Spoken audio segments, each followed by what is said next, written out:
ว่าสิมีแบบนี้โอ้เคยมีผู้มาเฮ้อแบบนี้อยู่บ่บ่เคยโอ้ไม่เคยเลยพ่อแม่พี่น้อง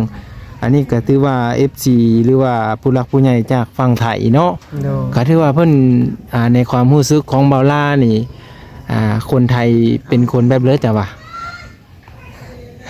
เดี๋ยวให้เบาล่าเว้าเบิ่งดูที่ว่าเพิ่นซื้อเครื่องซื้อของมาให้เจ้านี่กับเพิ่นขึ้นอีต้นเฮานี่ต้นเฮานี่แหละครับโอ้ยถือว่าเพิ่นใจดีเด้คนไทยเนาะหรือว่าเฮาคนทุกข์คนยากนะเราคิดอีต้นนะขนาดว่าเพิ่นบ่ได้เห็นเจ้าได้นี่เนาะบ่ได้เห็นกันแบบต่อหน้าต่อตาแบบนี้เพิ่นก็ยังมีน้ำใจพ่อแม่พี่น้องเนาะบางก็คนหนึงแหละที่ว่าชื่นชมคนไทยเนาะอันนี้ก็เว้าโดยตรงเลยพ่อแม่พี่น้องเพราะว่าเพิ่นใจดีเนาะแล้วก็มีน้ำใจพร้อมเนาะคือพี่เพิ่นที่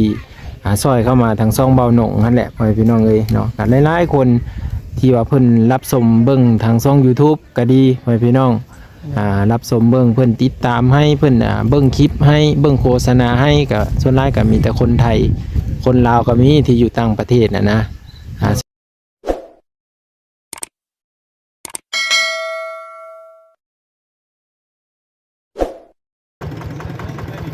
ตอนนี้ก็คือมาซื้อท่อนั่นแหละทุกคนเนาะท่อก็คือมันบ่พอเนาะสร้างมาแล้วมันบ่พอแล้วก็ต้องได้มาเอาใหม่อีกนะเพิ่นกำลังเอาขึ้นให้อยู่ซื้อเพิ่มมี2ท่อเนาะ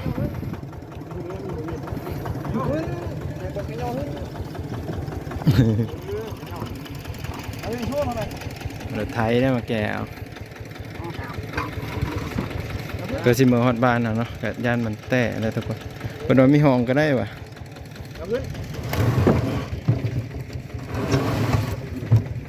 ไปจำเลย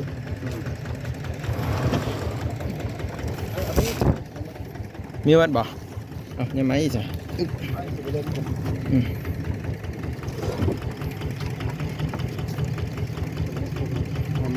ครับ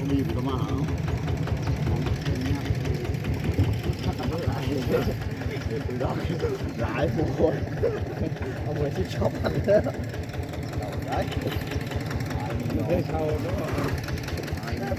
อ๋อ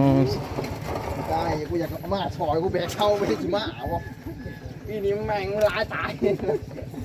โอ้เดือดร้ายบ่เป็นกูด่าแล้วกูมาที่ตายได้เอาได้แล้วจองโอเคนี่ก็คือมาซื้อปูนนะเด้อพ่อพี่น้องเนาะพอดีรถแกปูนเพิ่นมาแล้วครับก็ซื้อเลย2 สอบเนาะปูนแดงไปไว้เทพื้นเนาะตัวนี้อาจจะเป็นปูนแดงเด้อแล้วก็เอารถไถมาเนาะโอ้อย่างแบนเลยทุกคนหอดเหินอยู่ตีเนาะไปซื้อน้ำมันเฮ้ยแม่เนี่ยแต่ว่าน้ำมันหมดแล้วทุกคนอยู่ประเทศลาวนี่น้ำมันหมดแล้วเนาะ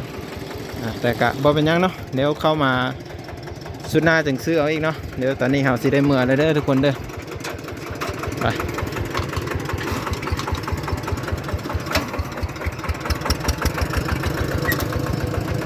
เพื่อที่หอดเหินเฮาเนาะกะทางว่าไกลดอกแต่ว่ามันคุ้มเนาะมัน7-8 ลักแต่ว่าคุ้มหลายทุกคนเด้อไปขอตัวมือหอดเหินแล้วก็เสียวท่อเอายังลงไปเด้อทุกคนเด้อตอนนี้ก็มาหอดเหินนะกำลังสิได้เอาลง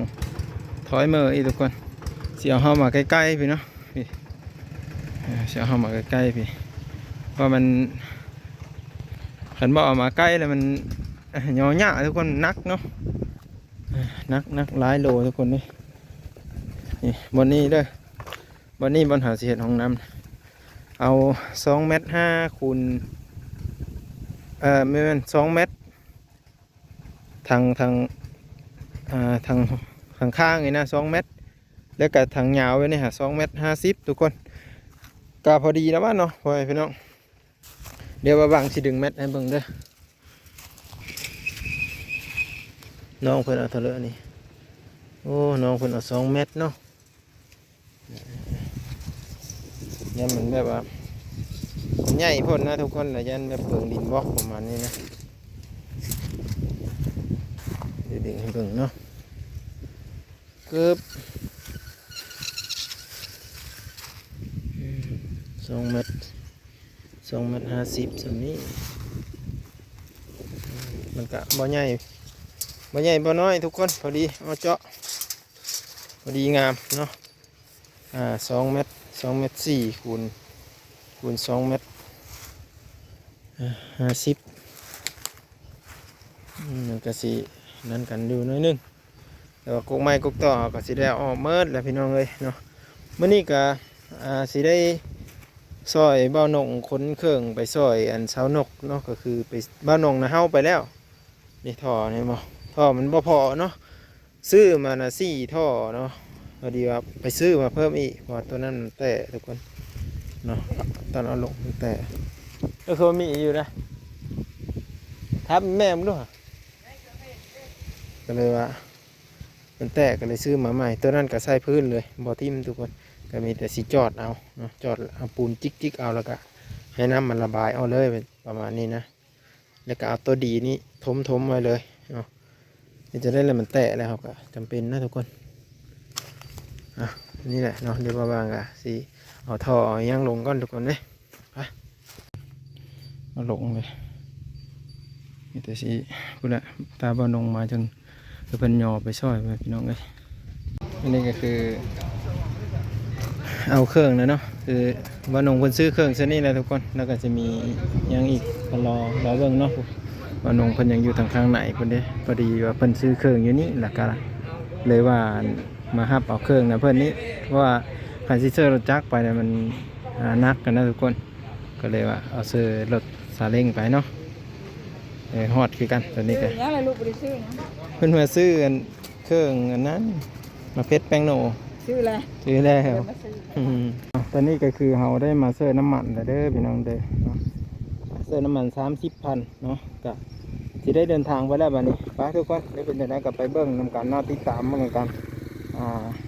ซาเล้งปันสุกบ่ เนาะเดี๋ยวไปเอาเครื่องนี้ไปมอบให้เพิ่นเนาะว่าได้เอาซาเล้งแก้ไปพี่น้องเนาะเดี๋ยวไปติดตามนำกันว่าผู้ใดจะเป็นผู้โชคดีเนาะทุกคนเนาะใครจะเป็นผู้โชคดีก็รอติดตามเบิ่งเนาะคลิปวิดีโอนี้เบาบ้างกับเบาหนงจะได้พากันไปพี่น้องมียังแน่หลายๆอย่างที่เบาบ้างได้แก้มามื้อนี้และเบาหนงเป็นผู้จัดสรรและก็ซื้อเนาะทางผู้หลักผู้ใหญ่ทางเบาหนงเอาก็รอติดตามเบิ่งทุกคนรอติดตามเบิ่งนำกันเนาะว่าเบาบ้างได้เป็นผู้รับส่งเนาะเป็นผู้รับส่งแบ่งเบากันไปผู้ละเล็กผู้ละน้อยเนาะก็มีหลายอย่างอยู่เขาไปเบิ่งซ่องเบาหนงเด้อตอนนี้เด้อว่าเบาบ้างได้แก้ให้เพิ่นเนาะเห็นบ่ส่วนเขาก็ซอยๆกันทุกคนเนาะผู้ละเล็กผู้ละน้อยได้3ล้อห่างๆนี่แหละเนาะเบิ่งแน่ห้างบ่ห้าง ขี่ไปนำจับไปนำเดี๋ยวมันรูด เนาะอย่างถ้าเบาหนงอยู่จะนั้นเบาหนงมาจากสมัครเน็ตแล้วก็ไปพร้อมกันทุกคนเนาะก็ตายังก็มีได้เห็นว่าห่างๆมานี่ฮะเห็นเนาะแกก็มีทุกคนแกก็มีตาก็มีนี่แกเพื่อบีบใส่งัว ยันงัวแล่นตัดหน้าเนาะเอาก็รอติดตามเบื้องต้นกันทุกคนเดี๋ยวถ้าเบาหนงมาแล้วก็จะออกไปพร้อมกันเลยพี่น้องเลยทุกคนเพลอเด้สิเป็นผู้โชคดีในเบิ่งมาฮอดเด้นี่พี่น้องเอ้ยเนาะรถซาเล้งคู่ใจเนาะมานี่สบายดีเด้อมื้อนี้ก็จักเพลอสิเป็นผู้โชคดีเนาะบ่าวหนงเนาะยังว่าเด้อทานเป็นน้ำกันเด้อ ถารุ่นเด้อพี่น้องเด้อเดี๋ยวเสียบ่าวหนงมาเสลยอยู่ช่องบ่าวหนงเนาะทานเป็นน้ำกันโดยสบายดีตอนนี้ก็คือบ่าวหนงเพิ่นก็ได้เสลยไปแล้วเนาะว่าผู้โชคดีนั่นก็คือ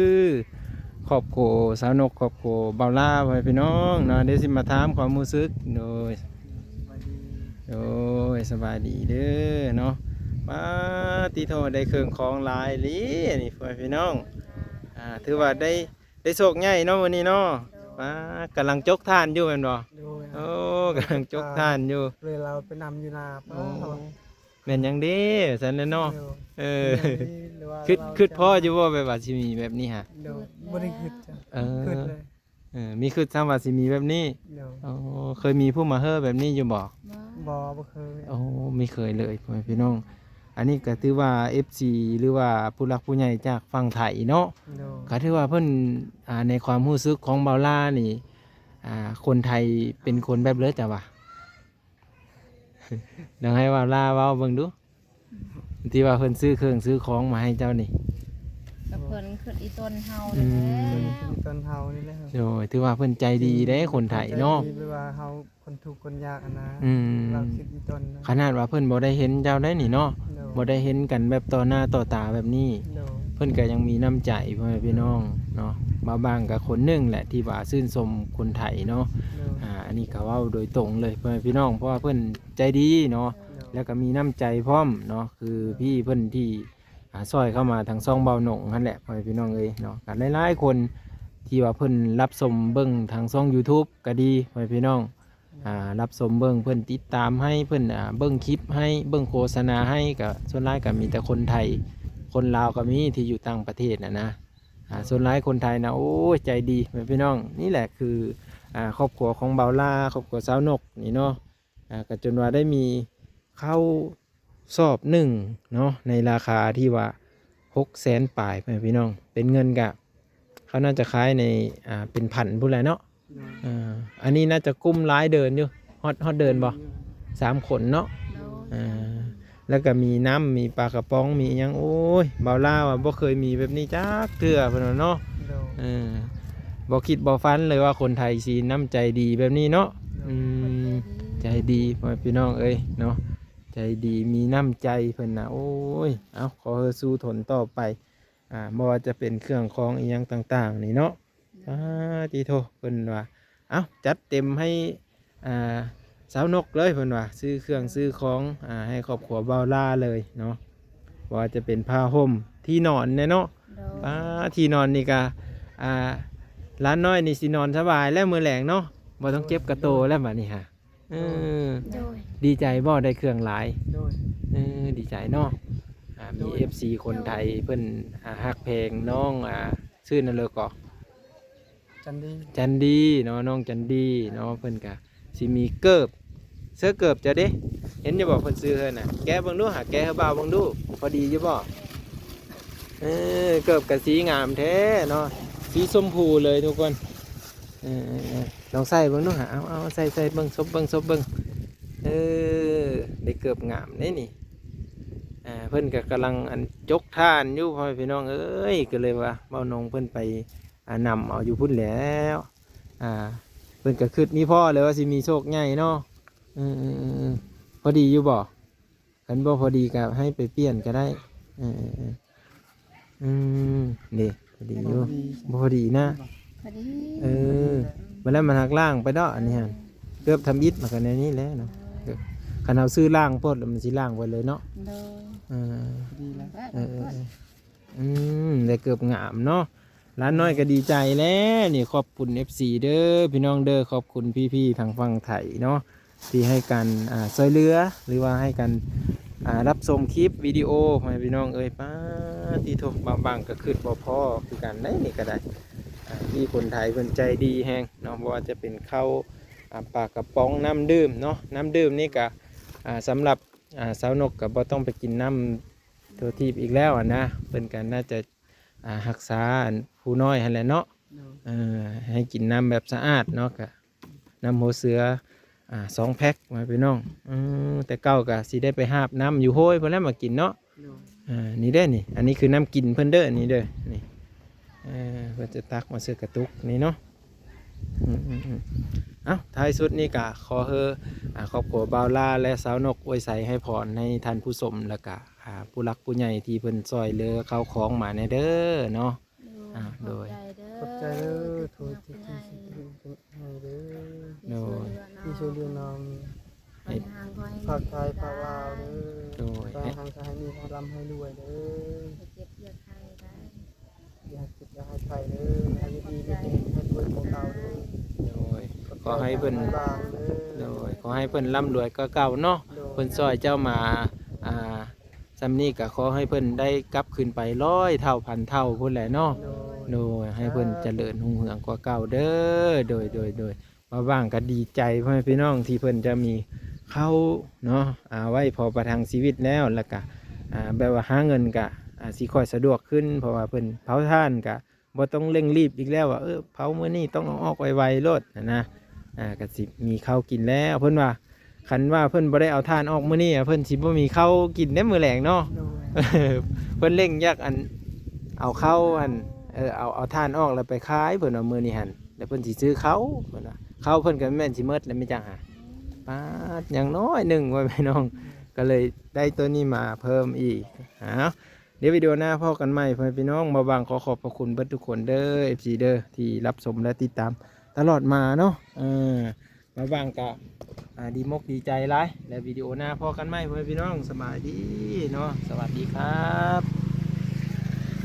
นี่